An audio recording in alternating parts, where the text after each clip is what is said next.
भारत से विवाद के बीच मालदीव के राष्ट्रपति मोहम्मद मोइज्जू चीन के दौरे से लौट आए हैं। मालदीव लौटते ही मोइज्जू ने इशारों में भारत पर तल्खी भरा बयान दे दिया है। मोइज्जू का यह बयान आग में घी की तरह काम कर सकता है।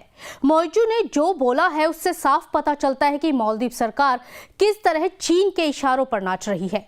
हम आपको अपनी इस रिपोर्ट में बताएंगे कि मालदीव के राष्ट्रपति ने भारत पर क्या कुछ कहा। नमस्ते, मैं हूं सुनैना सिंह और आप देख रहे हैं न्यूज़ नेशन डिजिटल। मंत्रियों के बाद अब मालदीव के राष्ट्रपति मोहम्मद मोइज्जू ने भारत का नाम लिए बिना एक ऐसा बयान दे दिया है जिसके बाद भारत के साथ उसके संबंधों में और ज्यादा खटास पड़ना तय माना जा रहा है। दरअसल चीन से 5 दिनों की यात्रा करके अपने देश लौटे मोइज्जू ने खुलकर तो भारत के खिलाफ कुछ नहीं बोला, लेकिन इशारों ही इशारों में बहुत कुछ बोल दिया। मोइज्जू ने कहा कि मालदीव छोटा हो सकता है, लेकिन इससे किसी को हमें धमकाने का लाइसेंस नहीं मिल जाता। जानकारों की माने तो ये बयान सीधा सीधा भारत पर हमला माना जा रहा है। मोइज्जू की टिप्पणी उस वक्त आई है जब मालदीव की टूरिज्म इंडस्ट्री बॉयकॉट मालदीव के बाद घुटनों पर आ गई है। 2 दिन पहले मालदीव सरकार ने खुद एक बयान जारी करके बताया था कि इस बॉयकॉट से मालदीव के 44,000 परिवारों पर संकट आ गया है और मालदीव को रोजाना करीब 8.6 करोड़ रुपए का नुकसान हो रहा है। एक तरफ मालदीव सरकार ने प्रधानमंत्री नरेंद्र मोदी और भारतीयों पर टिप्पणी करने वाले अपने तीनों मंत्रियों को सस्पेंड करके डैमेज कंट्रोल की कोशिश की थी, लेकिन मोइज्जू की इस टिप्पणी ने आग में घी डालने का काम किया है। मालदीव के राष्ट्रपति मोहम्मद मोइज्जू ने कहा कि ये महासागर किसी विशिष्ट देश का नहीं है। हिंद महासागर इस क्षेत्र में स्थित सभी देशों का है। मालदीव किसी के बैकयार्ड में नहीं है। मालदीव एक स्वतंत्र और संप्रभु राज्य है। किसी को हमें धमकाने का लाइसेंस नहीं मिल जाता। हमारे पास हिंद महासागर में छोटे द्वीप हैं।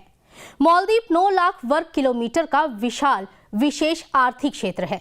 हम महासागर के सबसे बड़े हिस्से वाले देशों में से एक हैं। साल 2023 के नवंबर में मालदीव सरकार का कार्यभार संभालने के बाद मोहम्मद मोइज्जू की चीन की ये पहली राजकीय यात्रा थी।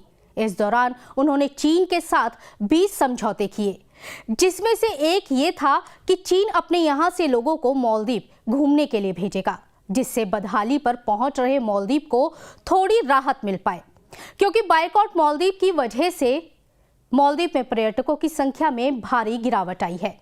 लोगों ने मालदीव के ऑप्शंस तलाशने बंद कर दिए हैं। मालदीव ने अपने यहाँ घूमने का खर्च आधा कर दिया है। भारी डिस्काउंट के बाद भी भारतीय वहां नहीं जा रहे। चीन से पैसे बटोर कर लौटे मोइज्जू ने कहा कि चीन ने उसे 130 मिलियन अमेरिकी डॉलर की मदद की है। इस मदद के बड़े हिस्से से मालदीव में सड़कों का निर्माण और पुनर्विकास भी किया जाएगा। अगर हम चीन के सहयोगी बने रहेंगे तो चीन उसे आने वाले वक्त में और ज्यादा मदद करेगा।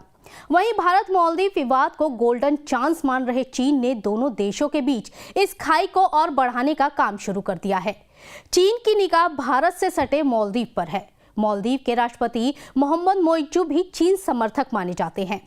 भारत से विवाद के बीच मोइज्जू 5 दिनों के लिए चीन चले गए और वहां अपना रोना रोकर आए थे।